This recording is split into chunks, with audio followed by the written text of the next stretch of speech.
Hello ବନ୍ଧୁମାନେ, ମୁଁ ଆଲୋକ travel ବ୍ଲଗକୁ ଆପଣଙ୍କୁ ସ୍ୱାଗତ କରୁଛି। ଆଜି ଆମେ ବୁଲିଯିବା ବାଙ୍କି ତାଳବସ୍ତ ମଝିରେ ଥିବା ଏକ ସୁନ୍ଦର ଜାଗା। ହେଉଛି ଉଭୟ ପାର୍ଶ୍ୱରେ ସବୁଜ ବର୍ଣ୍ଣର ଧାନ କ୍ଷେତରେ ପରିପୂର୍ଣ୍ଣ, ବହୁତ ସୁନ୍ଦର ଓ ଚମତ୍କାର ସଦୃଶ ଏକ ଜାଗା, ଯେଉଁଠିକି ଆମର ଫସଲ ଏବଂ ଧାନ ବିଲର କ୍ଷେତ୍ରରେ ଚଢ଼େଇ ମାନଙ୍କର କୁହୁ କୁହୁ ନାଦ, ଏଥିସହିତ ସବୁଜ ବର୍ଣ୍ଣର ଏବଂ ପାହାଡ଼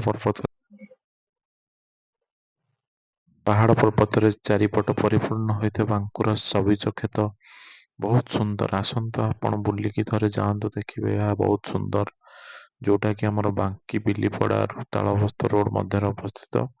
ବହୁତ ସୁନ୍ଦର। ଏଠି ଆପଣ ଆସିକି ସନ୍ଧ୍ୟାର ସୂର୍ଯ୍ୟାସ୍ତକୁ, ସନସେଟ ମୁହୂର୍ତ୍ତକୁ ଉପଭୋଗ କରନ୍ତୁ। ବହୁତ ସୁନ୍ଦର ଲାଗିବ, ଅତି ସୁନ୍ଦର, ଚମତ୍କାର।